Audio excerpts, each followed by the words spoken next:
इस दुनिया में मौजूद तमाम इंसानों की फिक्र में कहीं ना कहीं ये बात ज़रूर होती है कि हमारी ज़िंदगी के आखिर में क्या होगा।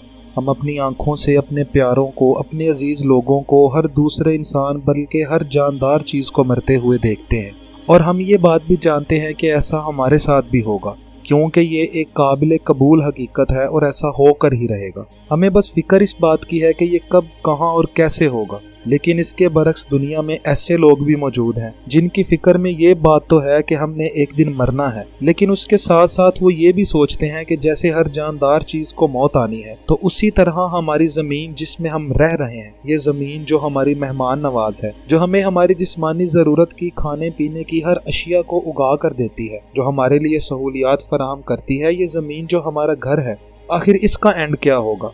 क्या इस जमीन को भी हर दूसरी चीज की तरह मौत आएगी, या बस हम ही मरते चले जाएंगे और ये दुनिया ऐसे ही कायम रहेगी जैसा कि आज है? तो दोस्तों, हम इस नज़रिए का अहाता इस बात से नहीं कि ज़मीन का एहतताम कैसे होगा, बल्कि इससे भी बड़े नज़रिए को सामने रखते हुए इस बात से करते हैं कि हमारी ये लामहदूद कायनात का एंड कैसे होगा। क्योंकि अगर कायनात ख़त्म होती है तो यकीनन हमारी ज़मीन तो महफूज नहीं रहेगी। तो आज की इस वीडियो में इस कायनात के खात्मे के नज़रिए का साइंसी और कुरानी पस मंज़र जानेंगे।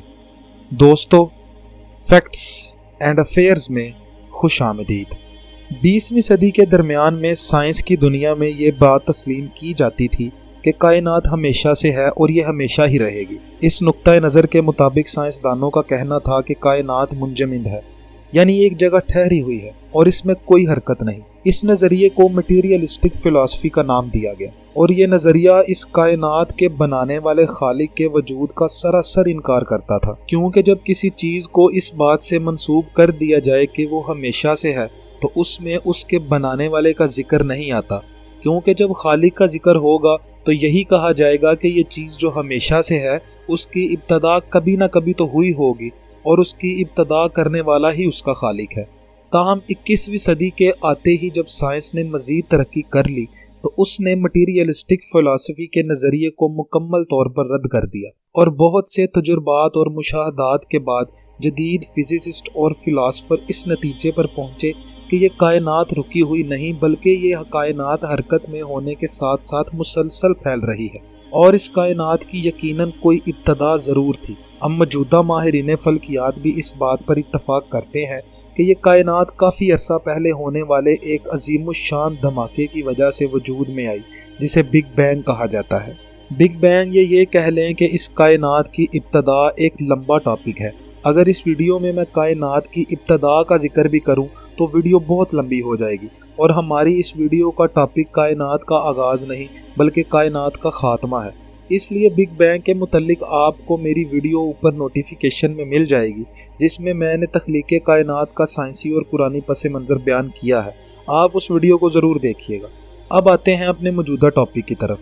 दोस्तों, जैसा कि साइंसदान भी इस बात से इत्तफाक करते हैं कि इस कायनात की एक इब्तदा थी और ये फितरती अमल है कि जिस चीज़ की इब्तदा हो उसका एहतताम भी होता है। हमारी कायनात का आगाज़ एक नुक्ता या एक नथिंग पॉइंट से हुआ। वो नुक्ता या नथिंग पॉइंट अपने अंदर तमाम सितारे, सियारे, कहकशाएं, ज़मीन, आसमान, बल्कि किस कायनात की हर चीज़ को अपने अंदर समाये हुए था। फिर एक धमाके के साथ पूरी कायनात को वजूद मिला जो कि तब से अब तक मुसलसल फैल रही है। इसी तरह साइंस का ये मानना है कि जैसे हमारी कायनात का आगाज़ एक नुक्ते से हुआ, उसी तरह इसका एहतताम भी एक नुक्ते पर होगा। यानी जैसे जैसे ये कायनात फैल रही है वैसे ही एक मुकर्ररा वक़्त पर ये सुकड़ना शुरू हो जाएगी और वापस उसी नुक्ते में बंद हो जाएगी जहां से इसका आगाज़ हुआ, और इस नज़रिए को बिग क्रंच का नाम दिया गया। दोस्तों, बिग क्रंच के वक़्त जो मंजर हमारी कायनात में रूनुमा होगा वो कुछ यूँ होगा कि मुसलसल फैलती हुई ये कायनात, ये तमाम गैलेक्सीज एकदम से रुक जाएंगी और ये आपस में टकराना शुरू कर देंगी और आपस में टकरा कर मुकम्मल तौर पर तबाह हो जाएंगी। इस बिग क्रंच की तबाही के वक्त वही अजीम धमाका होगा जो धमाका बिग बैंग के वक्त हुआ था।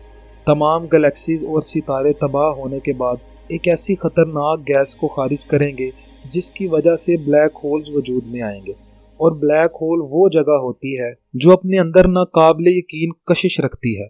वो अपने करीब आने वाली हर चीज़ को इस तरह चूस कर फना कर देती है कि जैसे मानो उस चीज़ का कभी कोई वजूद ही नहीं था।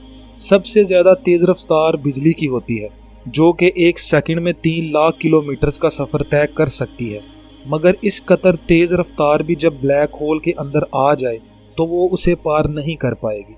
उल्टा ब्लैक होल उसे इस तरह जज़ब कर लेगा कि उसका वजूद भी बाकी नहीं रहेगा। अब आप तसव्वुर करें कि जब बिग क्रंच के वक्त तमाम गैलेक्सीज के टकरा कर तबाह होने के बाद ब्लैक होल्स को वजूद में आएंगे तो उन ब्लैक होल्स की तादाद अरबों में होगी, क्योंकि हमारी कायनात में अरबों गैलेक्सीज मौजूद हैं। हर गैलेक्सी अपने अपने मदार में तबाह होकर ब्लैक होल को वजूद बख्शेगी और फिर कायनात में हर जगह ब्लैक होल्स मौजूद होंगे और फिर ये ब्लैक होल्स आपस में टकराना शुरू करेंगे और एक दूसरे को जज़ब करना शुरू कर देंगे, हत्ता कि तमाम ब्लैक होल्स के ख़त्म होने के बाद बस एक ब्लैक होल बच जाएगा। और उस अजीम शान ब्लैक होल की कशिश इस कदर शदीद होगी कि जिसे लफ्ज़ों में या किसी मिसाल से बताना मेरे लिए इंतहाई मुश्किल है। फिर वो ब्लैक होल सिकुड़ना शुरू होगा, हत्ता कि वो एक नुक्ते की शक्ल में बंद हो जाएगा, बिल्कुल उसी नुक्ते की तरह जो कि इस कायनात का आगाज़ था, और फिर वो नुक्ता भी ख़त्म कर दिया जाएगा और वही इस कायनात का एहतताम होगा। दोस्तों, उस वक़्त ना कोई इंसान, ना जानवर, ना जिन, ना फरिश्ते और ना ही शैतान जिंदा होगा। हर चीज़ को मौत आएगी। अगर उस वक़्त कोई मौजूद होगा तो वो मेरा और आपका खालिक अल्लाह होगा। दोस्तों, बिग क्रंच के इस नज़रिए को अल्लाह पाक कुरान मजीद की सूरह अंबिया में यूं बयान फरमाते हैं कि जिस दिन हम आसमान को यूं लपेट लेंगे जैसे कागज़ को लपेट दिया जाता है। और दोस्तों, यकीनन इस बात में ज़र्रा बराबर भी शक नहीं कि अल्लाह ने जो फरमाया वो यकीनन होकर ही रहेगा। ये कायनात, मैं और आप, हम सब ही एक दिन अपने रब की तरफ लौट जाएंगे। बस हमें कोशिश ये करनी चाहिए कि हम जिस मकसद के लिए इस दुनिया में आए हैं वो मकसद को पूरा करें ताकि हमारा रब हमसे राज़ी हो जाए। आमीन। दोस्तों, उम्मीद करता हूँ कि आज की वीडियो में आपको कुछ नया जानने को मिला होगा। अगर आपको ये वीडियो पसंद आई तो इसे लाइक करें, शेयर करें और इस चैनल को भी सब्सक्राइब कर लें। अब आपसे अगली वीडियो में मुलाकात होगी। अपना ख्याल रखें। अल्लाह हाफिज़।